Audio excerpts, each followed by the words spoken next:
se hablaba de las caminatas que habían hecho, de recorrer. Yo no sé si ustedes conocen a Francesco Carelli, que fue un invitado también aquí en la universidad. Yo quería saber, porque yo quedé con muchas dudas después de su llegada acá. Quería saber qué función tiene principalmente hacer ese recorrido de la ciudad y cómo se proyecta desde el acto, porque ustedes hablaban de la proyección del lugar desde el acto, el lugar en sí. Ya, Francesco Carelli, no, yo no lo conozco personalmente. Conocimos sí personalmente a Julia y a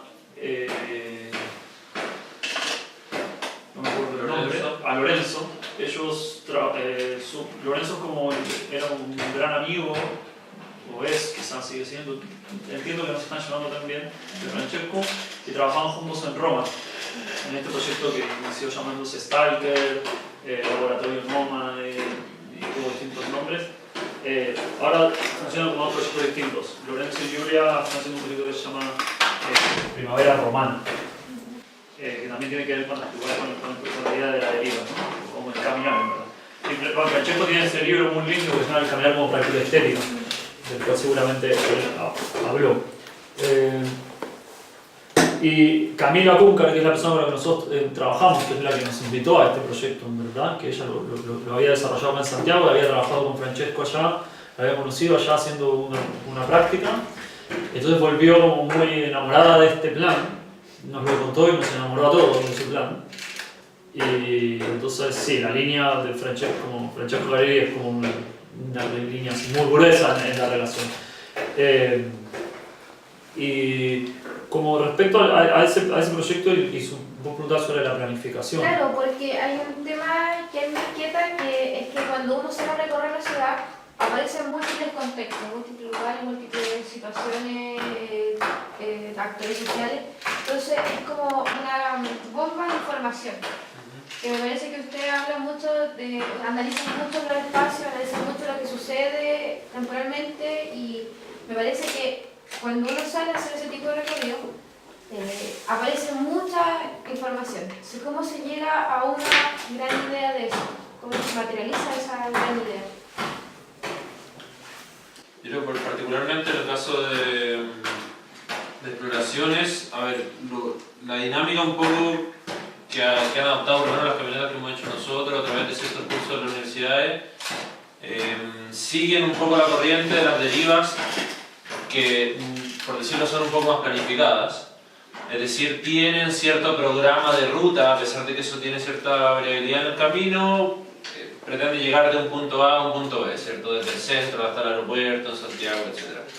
Y normalmente están acompañadas de ciertas instancias intermedias, es decir, de una conversación con cierto personaje local del barrio, en otro caso, no sé, también un encuentro con algún poblador de cierto lugar, con un feriante, etc. Entonces se arma como a través de esa caminata un programa de actividades, a veces más, a veces menos, que suceden durante ese momento.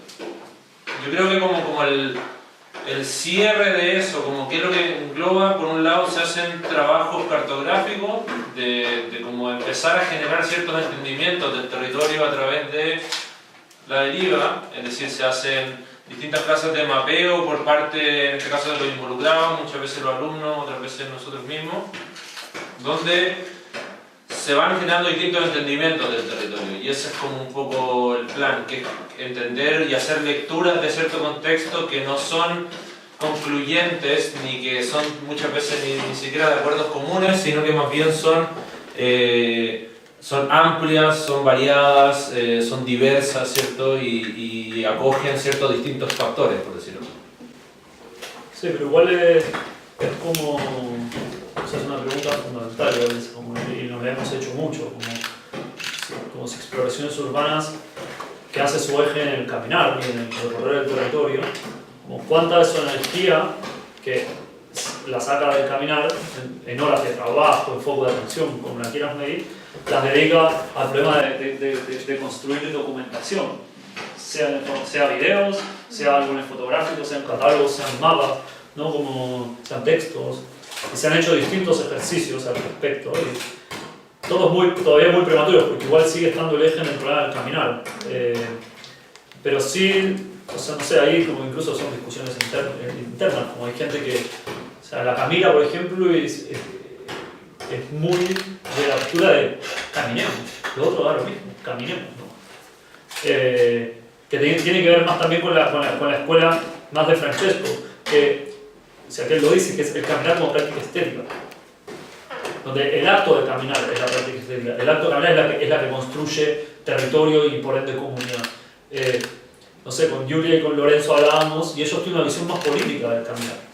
Tienen una visión más de de una construcción de territorio a través del reconocimiento de territorios institucionalmente olvidados, desplazados, abandonados, ¿no? También por eso mucho esta idea de la periferia.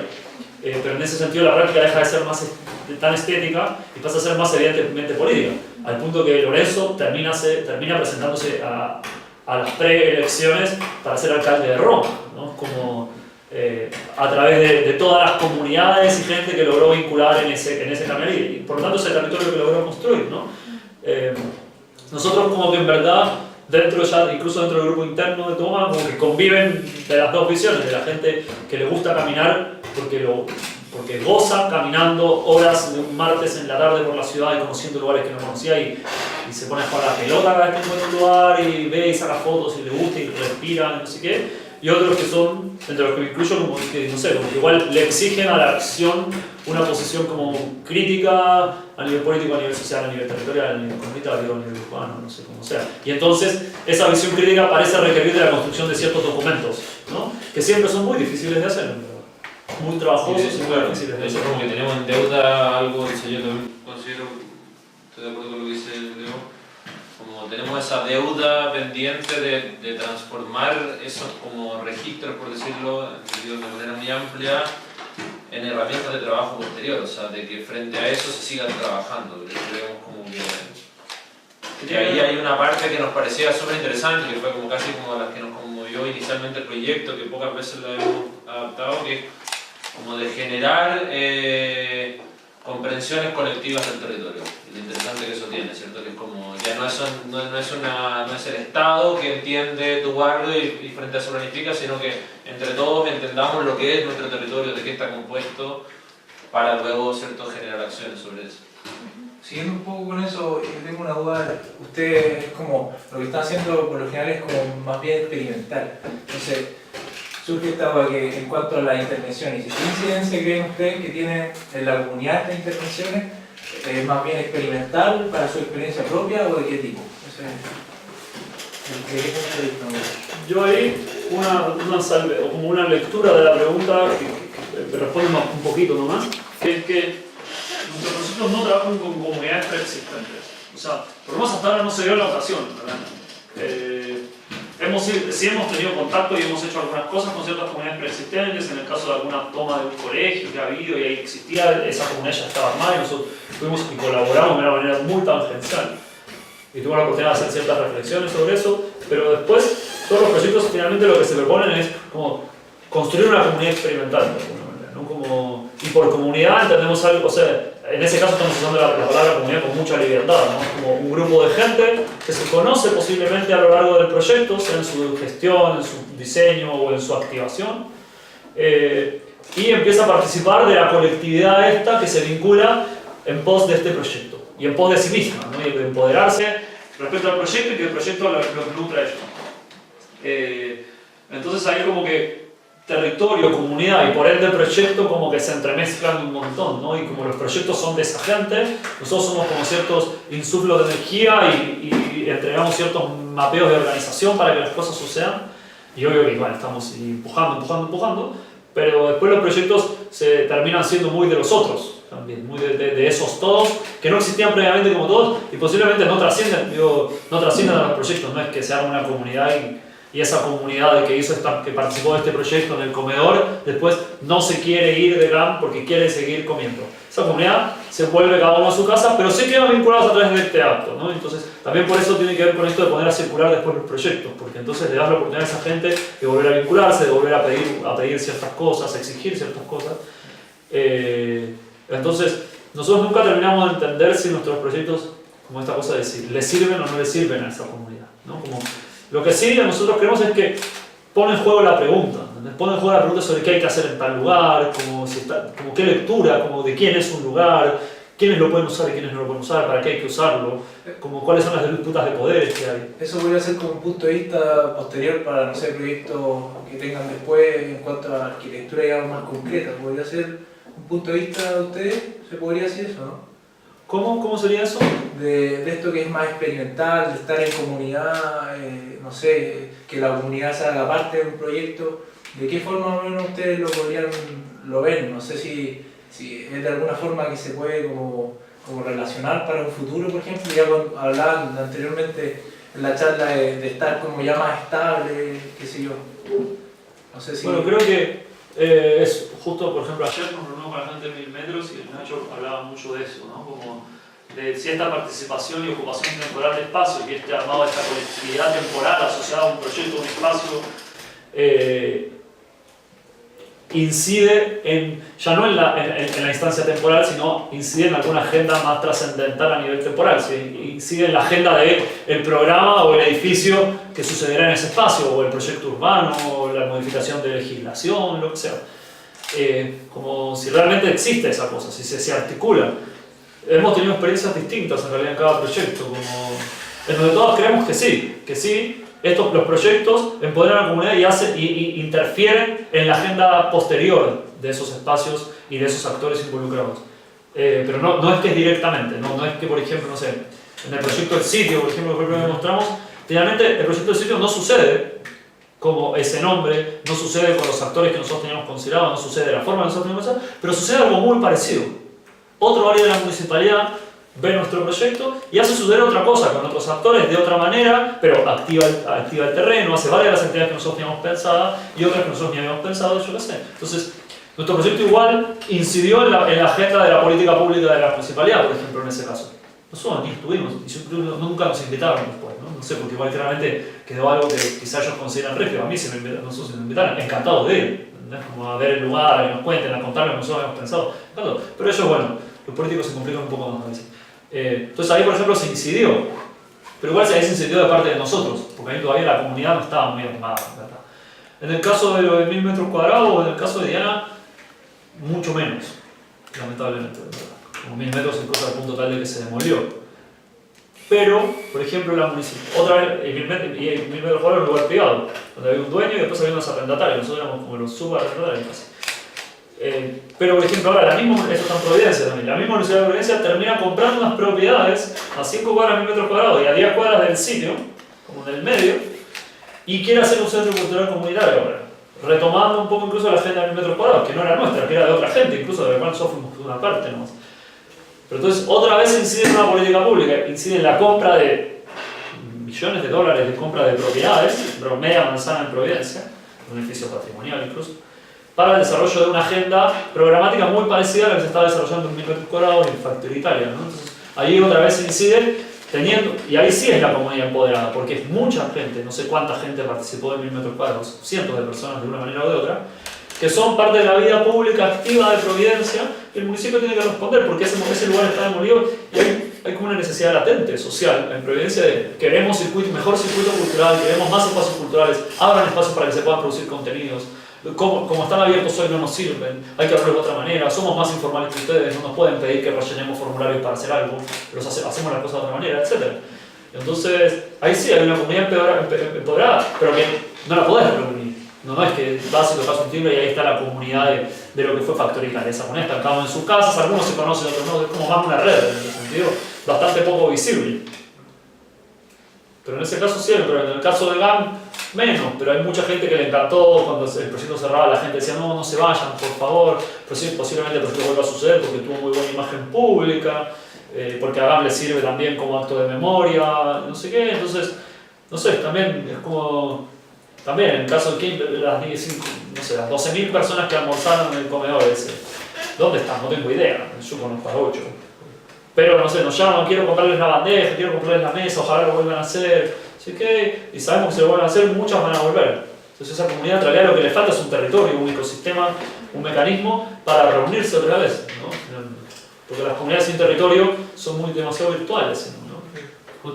Justamente como también de lo que preguntáis, existe como esta nueva corriente, no sé, yo no la manejo mucho, pero que existe hace ciertos años, que es como este llamado como urbanismo táctico, ¿cierto? Que son pequeñas acciones temporales que suscitan y se hacen con intención y con objetivos de suscitar cierta clase de proyecto futuro, ¿cierto? Poner en evidencia cierta condición. En ese sentido, como que nosotros, pareciendo que hiciéramos cosas del tipo, nos distanciamos entendiendo que, o sea, desde mi punto de vista, donde los objetivos que se quieren lograr con el proyecto no están pensados en el futuro, sino que están pensados como en el presente del proyecto, ¿cierto? Mientras y en el proceso que ese proyecto sucede.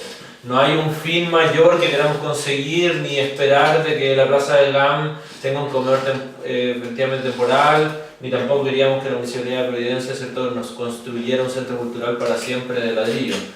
Es como, de alguna manera, el interés está en trabajar durante ese tiempo con esa comunidad y quizás que en ese proceso surjan oportunidades, pero desde ese punto de vista, como que está nuestra ingenuidad que la preservamos, creo yo, que es como de ir viendo ahí lo que va a pasar, de no venir con un objetivo determinado de que esto se transforme en un peldaño para conseguir cierto. Sí, y como no tenemos receta, digo, quizás también la otra diferencia principal con esa idea, ese concepto bastante de moda del urbanismo táctico, es que tiene un nombre para poder ser presentado, para poder nombrarse, para poder mostrarse, para poder difundirse, es casi marketinero, ¿no? Y tiene recetas. Entonces ahí el urbanismo táctico viene con un recetario de distintas tácticas urbanas, ¿no? Nosotros al nuestro, o sea, incluso como la pregunta típica como ¿qué es Toma? Nunca le hemos podido responder. ¿Qué es Toma? No, bueno, es un grupo de amigos, un grupo de arquitectos, no, unos flacos, ¿qué? No, bueno, hacemos ¿qué? Una oficina, no, un colectivo, no, un grupo, no sé, como no nos importa mucho, ¿verdad? Como, ¿qué hacen? Como la típica pregunta, bueno, ¿qué haces? ¿Qué hacen ustedes? Bueno, mirá, hicimos esto otro. Es divertido que eso como que justamente es como el qué hacemos se define en qué hicimos, sino que no es como en qué queremos ser, porque eso no está claro, no tenemos ni objetivo ni visión y hemos peleado toda la vida por no tenerla, sino que más bien es como qué hemos hecho hasta ahora, no sé. Hablábamos incluso antes de entrar del cartel que tienen ahí, ¿no? Visión, objetivo, ¿no? Esa cosa de las necesidades que tienen que tener eso, ¿no? Cuando son 100 veces más complejas que eso. Digo, mira lo que estamos haciendo acá, no tiene nada que ver con esa visión, no sé. Yo, con respecto a lo que me estaban diciendo, hablaba mucho también de la utopía urbana y hablaba algo que a mí me gustó que dijeron, que fue hacer gritar al lugar. Esa nunca la había escuchado y me llamó la atención, me gustó. Dice, mi pregunta enfocada a qué proyectos que han hecho ustedes o qué observaciones han hecho potentes en usted que haya logrado alcanzar escuchar ese lugar realmente. O sea, que hayan realmente sacado la voz. Ninguno. En verdad creo que ninguno, pero porque una se quedó en el papel, que fuera el caso de lo del Parque Araucano, lo del concurso ese, que creo como que era el proyecto hasta ese momento, bueno, incluso después solo hicimos el del comedor en GAM. Creo que el caso del YAP fue donde nos dimos cuenta de eso, incluso, donde incluso le pudimos poner decir esa frase, ¿no? Como hacer gritar al lugar, porque ya ni siquiera era hablar en el lugar, ¿no? Como que en verdad ese lugar tenía algo que gritar, lo iban a matar, digo, lo van a matar. Digo, en 3 meses más no va a quedar ningún rastro de 16 hectáreas de un proyecto de vivienda que era impactante. Uno puede estar a favor o no, o sea, eso es otra discusión, que es súper importante, pero es otra. Esta discusión es que nosotros no logramos que la ciudad no puede borrar su memoria, no puede hacerlo a costa de su pasado, no puede construirse a costa de su pasado. Ahí había un vestigio de memoria, un proyecto que todavía es posible, todavía es interesante de ser estudiado y de que se mantenga presente. Va a desaparecer, va a quedar en los libros, ¿no? Entonces ese lugar sí necesitaba gritar, era como su último grito de alguna manera. Y ahí fue donde lo vimos con más claridad eso, cuando nos apareció esa idea que nos pareció interesante. Y entonces esa idea como de si el lugar tiene que hablar o en qué momento el lugar necesita gritar, porque ya no llevan demasiado tiempo mudo, entonces grita. Creo que justo después de terminar ese proyecto apareció la oportunidad del GAM, y que el GAM incluso aparece como una oportunidad primero en una plaza más trasera que tiene el GAM, y y en algún momento no sé por qué nos ofrecen la plaza central también. Entonces entramos abajo de ese gran techo y entramos entonces a la Junta Tercera, a ese edificio, con esa historia rarísima, incluso un edificio temporalmente ocupado muchas veces por distintos actores, ¿no? UMTA, UP, como Centro Cultural Metropolitano, Gabriela Mistral, era golpe militar, casa de gobierno, después sede de conferencias, donde se leían los resultados de las elecciones, después incendio y abandono, y caída, después remodelación y GAM de vuelta, ¿no? Entonces en ese plan de ocupar temporalmente una infraestructura descomunal, claramente ese edificio tenía cosas para decir y para nosotros nos parecía que tenía que contar una historia de algo que había pasado hace mucho tiempo y muy poca gente sabía, porque incluso en Santiago, por ejemplo, ese edificio, la gente, el 90% de la gente lo conoce como Diego Portales, que fue como se llamó durante la dictadura. Entonces había algo que el edificio tenía que contar y hoy se llama GAM, pero el edificio había sido otra cosa, ¿no? Porque GAM en realidad es Gabriela Mistral y es muy distinto que se llame Gabriela Mistral que se llame GAM, no dentro de las siglas. Y entonces ahí igual la operación es mucho menos ruda en ese sentido, porque también es más amigable, digo, incluso está como asociada a GAM, GAM es socio en el proyecto. Entonces, ¿cuánto el lugar habló? Que el lugar habló, para mí sí que habló. O sea, el lugar contó una historia que no había contado y mucha gente simpatizó con ese acto de contar, le hizo bien, porque también era algo que ellos querían. La gente se juntaba y mucha gente venía y nos hablaba de que había estado en el casino, de que le encantaba, de que ese momento, bla, bla, bla. Y eso fue súper lindo y creo que lo puede seguir siendo. Pero gritar ahí hubiera sido algo más potente, digo, porque incluso, por ejemplo, si el GAM es esta pastilla larga, ¿no? Y acá está la torre, el casino está donde se incendió. Lo que se incendió de GAM, se incendió de Diego Portales, se incendió la parte de arriba del casino, el piso de arriba, en una sala de conferencias. Y cuando se cae el techo aplasta todo, y hoy el agujero, acá hay un agujero que está tapiado hacia la media, hacia todos sus lados, hay un agujero de 15 metros para abajo, y ahí abajo está el casino, y están los vestigios de por donde salían los gases, de la cocina. Digo, hacer gritar el lugar hubiera sido hacerlo ahí, y con otro tipo de contenidos políticos que nosotros no llegamos a desarrollar. También esta es nuestra primera versión, y la estrategia fue mucho más programático-gastronómica, que hasta ahora evidentemente como más política. Porque sí, también estamos midiendo GAM, hasta dónde GAM nos deja y en qué dónde nos echa. En ese sentido es interesante esa como lo de la visualización o como dar la voz a los conflictos de los lugares, que en el proyecto del YAP, ¿cierto? Que era de la Villa San Luis, que cuenta lo del parque, la estrategia ya no era programática, sino que era arquitectónica, ¿cierto? Que era la construcción de la ruina de un edificio que estaba siendo demolido, que ojalá queríamos conseguir pedazos de ese edificio para construir un proyecto y encima construir otro, ¿cierto? Con esa idea de el conflicto de una cosa sobre otra, aplastando casi uno, o incluso como flotando sobre el otro. En cambio, en este proyecto, como dice Leo, la estrategia es programática, ¿cierto? Es traer a un hecho, un lugar que venía desde el pasado, ¿cierto? Y creo que, nada, en el YAP sobre todo fue como cuando le contábamos del proyecto a la gente, faltaba eso, ¿cierto? Faltaba como esa generación de un programa que ayudara a visibilizar esos contextos. Creo como que ahí aprendimos algo que adoptamos un poco en el comedor, que a los proyectos hay que, a diferencia como de la tradición arquitectónica, hay que proponer y hacerse cargo de lo que ahí sucede e intencionarlo hacia las preocupaciones que se tienen en el lugar, ¿cierto? Y en el caso de, igual sí hay un momento en que gritó el comedor, que fue muy lindo, porque los últimos 2 días, también con esta sensación de cierta inocencia que el proyecto había tenido frente a un contexto que podía ser más potente, que era la historia de este edificio, se nos ocurrió invitar a unos amigos nuestros, que son los gente de 1000 metros cuadrados, que tienen un proyecto que se llama Proyecto Pregunta.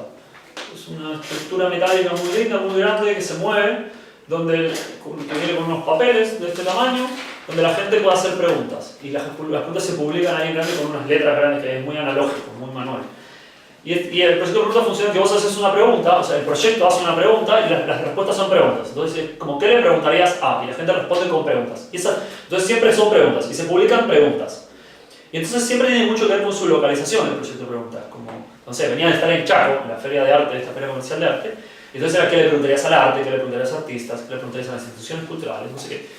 Y ahora pues acá, nosotros los invitamos, si nos prestaban el proyecto durante 2 días, el último fin de semana, que era justo el 11 y el 12 de octubre, estaba el 12 de octubre como cierre. Y entonces el primer día, el sábado, la pregunta era: ¿qué le preguntarías a este edificio? Y ahí el lugar sí gritó un poco, porque primero, en la negociación para hacer ese proyecto tuvimos que hablar con la dirección de GAM para decirles: vamos a instalar esto. ¿En serio? ¿Por qué? No, porque ya, bueno, ¿qué pregunta van a hacer? Y dijimos: ya, ¿qué le preguntarías a este edificio? No. GAM estaba en un conflicto laboral interno y sospecharon que íbamos hacia que la gente pregunte cosas sobre el conflicto laboral que acaba de publicarse el viernes en el Clinic, una entrevista gigante, y en el Mostrador en la semana también. Entonces se asustaron. Y yo les dijimos como: che, no te preocupes, hay línea editorial. De todas las preguntas que la gente hace, se eligen algunas, no se publican todas por una cuestión de tiempo y de posibilidades.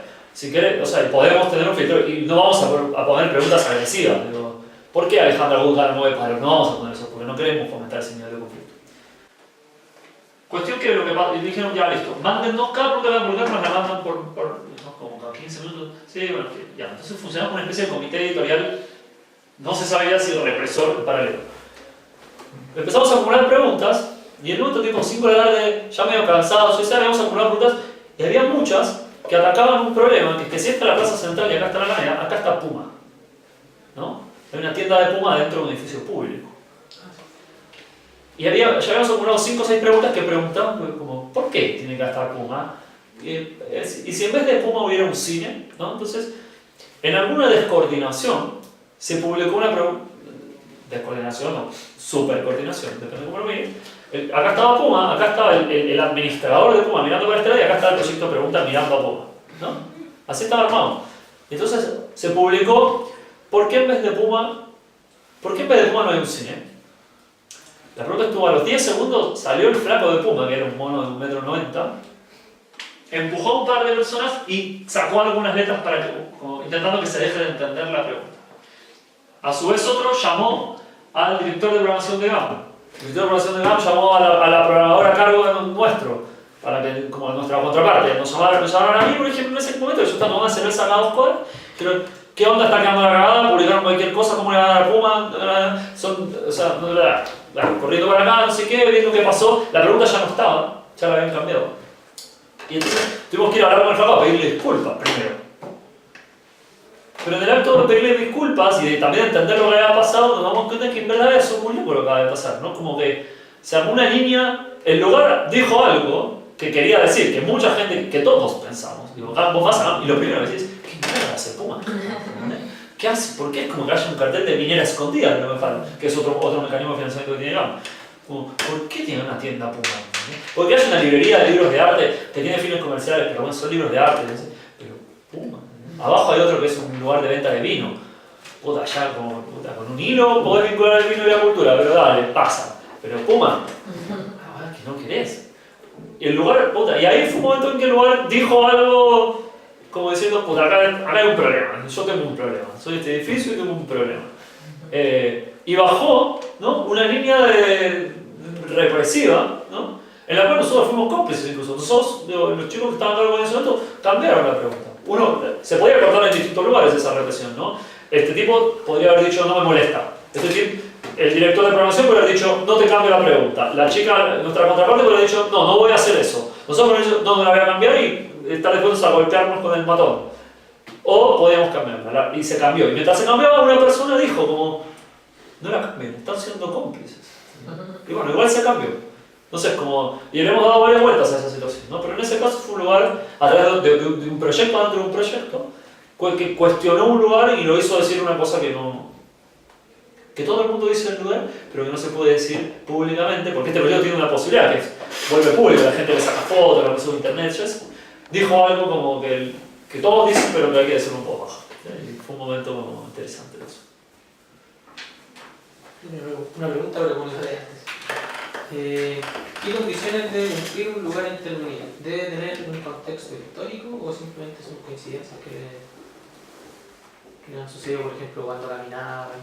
No sé. Pero generalmente su mención es más como el lugar con historia. Más que encontrar quizás el terreno baldío, no me acuerdo cómo municipalidad era, Yo creo que nunca hemos como... Creo no haberme lo preguntado antes porque te preguntando, ¿no? Creo que nunca hemos desarrollado una una serie de requisitos que debiesen tener los lugares. Si avanzara rápidamente en pensar eso, creo que todos los lugares frente a los que uno se enfrenta tienen historia y tienen sus particularidades. O sea, cuando hicimos el cambio de Barrio Italia, barrio que se estaba en proceso de gentrificación, a irnos a San Diego, fue una decisión de decir, bien, vamos a un contexto donde básicamente, y fue como una decisión desde por motivación, por interés político, por la ocasión también que se planteaba, de irnos a un contexto donde sucedan más cosas, ¿cierto? Donde haya más efervescencia. Creo que en ese sentido la pregunta que hacían alguien de que o elegimos lugares más rurales, porque no hemos trabajado ahí, normalmente quizás se asocia porque nos interesa mucho como la intensidad de situaciones sucediendo, ¿cierto? Que normalmente, de hecho ahora que tenemos que tomar la decisión de irnos a un lugar propio y medio que nadie nos ha ofrecido nada, estaba esa opción de vámonos solo a un lugar, consigamos algo, tomémonos algo o arrendemos algo. Y eso como que ahí quizás que hay un límite, que es como nos gusta estar relacionados siempre a contextos que ya esté sucediendo algo, ¿cierto? Particularmente ahora, no sé, nos vamos a ir a este nuevo proyecto, o está la opción de irse a un nuevo proyecto que se está armando, que es una serie, una antigua gran fábrica y el arriendo de gente distinta de una serie de galpones, frente a los cuales tenemos muchos conflictos de lo que va a suceder ahí, o sea, como que es un proyecto que a través de ese mecanismo de arriendo va a generar un aumento del uso del suelo para que luego quizás en cuántos años ese dueño que lo acaba de comprar venderlo a un valor mucho más alto y utilizarnos a todos los que participemos de eso como valorizadores de su tierra. Pero a pesar de eso, como justamente en ese conflicto nos parece interesante ir a participar, ¿cierto? Y empujar que quizás que eso sea o sea uno no podría decir de la mejor manera, pero sea de una manera, ¿cierto?, como consciente, por decir algo, que abrir ese proceso, mostrar que ese proceso está sucediendo, ¿cierto?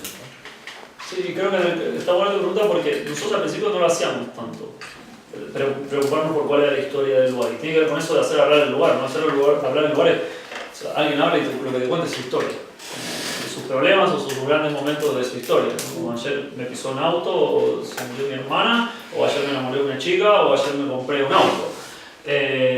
Entonces, en el caso de lo del JAP, de ese concurso, que fuimos al Parque Araucano y tuvimos muchas discusiones, como decíamos, no hay nada para hacer, el lugar es demasiado lindo, ya está, ¿no? Los árboles son lindos, el pasto es verde, los edificios son lindos, están iluminados, la gente es la más linda del mundo, la guada. Too nice, ¿entendés? Vámonos de acá, volvamos a la Plaza Italia, por favor, ¿entendés? Y era literal la discusión. Como este lugar no tiene nada que contar, ¿entendés? Y en verdad, bastó con que nos pasemos 2 tardes trabajando ahí, mirando para los costados, viendo qué hacer, recorriendo, conversando, yo qué sé. Y en verdad el lugar tiene una historia para contar que estaba tapada, de donde nosotros estábamos, lo único que era tapado era un árbol, ¿entendés? Pero ahí atrás, caminabas 20 metros y el lugar estaba intentando contar una historia, ¿verdad? Entonces, y ahí fue que empezamos a hablar de eso. Y hoy, en verdad, lo único que estamos seguros es que no hay ningún lugar que no tenga una historia para contar. Digo, y eso sea en el centro de la ciudad, en la Plaza Italia, donde uno dice, puta que la Plaza Italia tiene historias para contar. Andate a donde quieras, andate a Marte, donde no ha pisado una persona ese lugar. Y puta que Marte tiene historias para contar. La cosa es como, no sé, ver cuál es la historia que a vos te hace sentido que el lugar cuente también. Porque uno en ese sentido como activa cierta cosa, ¿no? Activa cierta parte, cierto órgano del lugar que no está activado o que estaba medio adormecido o está activado de otra manera, no sé. Entonces hoy yo no veo posible que nos sentemos en un lugar que frente al cual no nos problematice su historia. Y su historia solo puede ser muy pasada y muy profunda y muy tapada, o su historia puede ser muy presente, muy en relación a su futuro y muy visible. No sé, como esos así que son variables, pero en ese sentido no es un requisito para el lugar que tenga historia. Lo que sí es un requisito para nosotros hoy ir y sabemos que va a ser inevitable que nos preocupemos de contar una historia, de que el lugar nos cuente una historia y nosotros contar la historia del lugar también.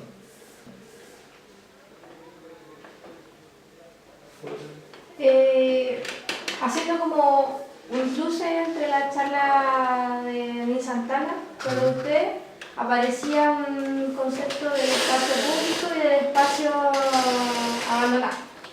Entonces él hablaba de un proyecto que se hizo en donde había un espacio que estaba ya incluso ocupado por indigentes y un montón de actores que llegan a ese lugar cuando ocurren estos espacios residuales. Entonces, en la entrevista anterior se habló de cómo se lograba sacar esa estigmatización de estos espacios. Entonces, desde el punto de vista de él, con su profesión, él hablaba mucho de que el tiempo era el que se hacía cargo de eso, porque él, desde el punto de vista, lo que sucedió ahí fue que se hizo un proyecto de arquitectura que no tenía nada que ver con el lugar en sí, y que el proyecto finalmente también se fue al abandono. Entonces, desde el punto de vista de arquitectos, de un conjunto de arquitectos, ¿cómo creen que se logra borrar esa estigmatización del lugar, de estos espacios que ustedes hablaban, que están, por ejemplo, el caso de donde estaba la iglesia y el caso del Providencia? O sea, en ninguno de los casos que nosotros hemos trabajado había como una ocupación como violenta y no, incluso más, no había ninguna ocupación estigmatizada. O sea, no nos hemos enfrentado a contextos en los cuales haya una estigmatización de quienes lo ocupan. Sí, en otros casos, o sea, no sé, como el fin de semana, a mí tuve la suerte de tener un rato para ir a Villa Olímpica, donde hay un centro cultural comunitario que los vecinos del barrio se tomaron un terreno que estaba abandonado hace 25 años y se armaron un centro cultural muy bonito. Y la municipalidad lo viene intentando desalojar y finalmente lo desalojó. Ya están con unas asambleas intentando recuperar el espacio. Y hace como 6 meses, pues ya no recuerdo, el año pasado, como participamos asesoramos a una serie de 5 organizaciones sociales que se tomaron un antiguo liceo de adultos en Newell, Chiloé, cerca de Diana, por ahí, que se habían tomado este colegio para habilitarlo como centro comunitario. Estaba abandonado desde el terremoto, desde 2009. Y la municipalidad, Santiago Centro, o sea, en uno Sabat, como la derecha más conservadora, en Ñuñoa, Carolina Toda, digamos lo que de la Carolina Toda, nueva mayoría, bien al medio. Con sus aires de progresista, desalojaron a los 5, acá duraron 4 meses, acá duraron 5 días. Acá con retroexcavadora, acá con lacrimógena, no sé. Y en ese caso sí hay una estigmatización, por ejemplo. Hay una estigmatización por parte del poder político, ¿no? De que esta gente son revoltosos comunistas, barbudos, que van a fumar porro y ocupan los lugares y son anarquistas, ¿no? Estigmatización de una superficialidad frente a los cuales prefieren no dialogar y prefieren mandar a la fuerza pública. Yo creo que en ese sentido nuestro trabajo no se enfrenta directamente hasta ahora a eso, o sea, ha colaborado o ha participado medio tangencialmente de ciertas cosas en esa línea y nos interesa profundamente ese problema, profundamente, y cada vez estamos como acercándonos más a ese ámbito de acción, pero hemos partido desde más lejos, o sea, en verdad hemos partido como con ciertas cosas, con ciertas herramientas en común, pero mucho más desde lejos, y creo que incluso tenemos como una situación particular que es entre a veces positiva porque nos da oportunidades y a veces negativa porque nos estigmatiza, que finalmente nosotros, la municipalidad nos abre la puerta, ¿no? Porque como no nos creen ni comunistas, ni drogadictos, ni anarquistas, ni no sé qué, ni ocupas, nos abren la puerta y nos dejan sentarnos a conversar con ellos. Nos deja conversar GAM, ¿no? Nos deja conversar la Municipalidad de Santiago, la Municipalidad de Providencia. Hemos reunido con un montón de poderes públicos o privados, podemos conversar con una empresa, etc. Y con todos tenemos alto nivel de conflicto al final, porque compartimos, muchas veces tenemos como imágenes muy distintas de cómo deberían cambiarse ciertas cosas. Pero por razones de otro tipo de estigmatización, nos abren sus puertas y nos sonríen y nos dicen muchas veces que sí. Y eso es como otro tipo de estigmatización. Pero no, o sea, como en relación a lo que vos preguntabas de lo de Daniel Santana, nosotros como no nos dedicamos a estudiar tantos fenómenos externos, sino más a actuar sobre situaciones específicas locales en las cuales nos desarrollamos, hasta ahora no hemos desarrollado actividades potentes en esa línea, entonces no, como una respuesta como medio por el borde de la pregunta, me parece. ¿O vos, Nacho, te tomaste? No, estoy de acuerdo. Hemos pagado arriendo, o nos hemos puesto de acuerdo con los propietarios o los administradores del lugar, no sé, como más en esa línea. No pensaba en lo que ustedes plantean como arquitectura, que sería como quizás una excusa quizás para integrar a comunidades de vecinos y cosas así, quizás como a eso va más todo. Sí, a eso a nosotros nos interesa mucho. Sí, y hemos hecho muchas acciones en esa línea, como de intentar integrar comunitariamente, porque también otra vez con esa línea, no es que trabajamos con comunidades tan preexistentes. A veces un poco más, no sé, en el caso de Factory Italia estaban los vecinos de Factory Italia, o en el caso de San Diego, de lo de Diana, no sé, fuimos parte incluso seguimos siendo del comité de desarrollo del eje San Diego Arturo Prat y trabajamos con los vecinos, más que nada son vecinos o comerciales o culturales en ese caso, pero no, y nos interesa mucho, pero no. Nuestro foco de acción hasta ahora no se ha vinculado a comunidades preexistentes que tienen ciertas demandas y nosotros vamos a ayudarlos en la satisfacción de esas necesidades o esas demandas. Hasta ahora no se nos ha dado esa ocasión y tampoco hemos hecho el esfuerzo de ir a buscarlo. Pero sí está como por ahí. También llevamos pocos años de vida y estamos todavía viendo qué nos interesa, hacia dónde nos dirige todo esto. Sospechamos que en gran parte dirige hacia estas últimas preguntas que ustedes hacen, pero todavía no se ha transformado en la cotidianidad de nuestro trabajo. Pero yo espero con muchas ansias y vamos a trabajar para que así suceda. Sí, pero frente a como, no sé, lo que tú hacías en tu pregunta, que es como asociar un poco nuestro trabajo hacia una posible como rama de la arquitectura,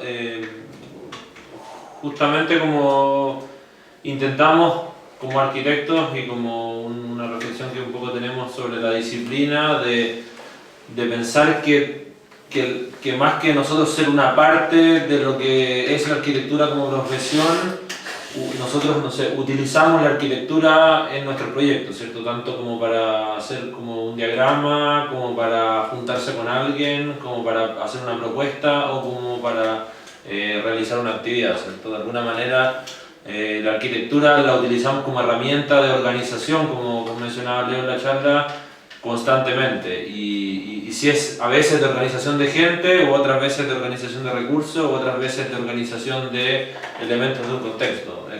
Es variada la manera, pero siempre es como desde la manera de organizar, de proponer, ¿cierto? De trabajar desde la arquitectura. Sí, y en ese sentido, como si uno es arquitecto o es urbanista, no sé, yo creo que igual el montaje de esto de que nos forman como arquitectos y urbanistas en general, igual tiene sentido, como que la arquitectura parece ser la herramienta y para nosotros la ciudad es el campo de acción en el que actuamos con esa herramienta. Hacemos casas, construimos bancos, etc., pero en verdad lo que nos interesa es trabajar sobre la ciudad, sobre los problemas urbanos. No porque no nos interesen los problemas que no son urbanos, sino porque estamos muy embebidos, muy adentro de la ciudad por ahora y sí nos interesan los problemas territoriales muchísimo, ya sean urbanos o no sean urbanos. Por eso también la broma de la imagen de Colón, ¿no? Pero es esa línea, como para mí la arquitectura es una forma de intervenir en la ciudad, no una forma de hacer edificios. Como eso. Y la usamos para eso, para afectar la vida de la ciudad, para probar cosas y especular y cuestionar como dinámicas urbanas y ojalá también territoriales. ¿Vamos? ¿Seguimos más? ¿Es bien o no? Ya. Sí. Ya. Ya. Bueno, muchas gracias. No, a ustedes. Muchas gracias a ustedes. Es la primera vez que hacemos una entrevista, creo. Está entretenida. ¿Nos podemos llevar uno de estos? Sí. Sí, ¿Sí? Ya, muchas gracias. Se va a la biblioteca de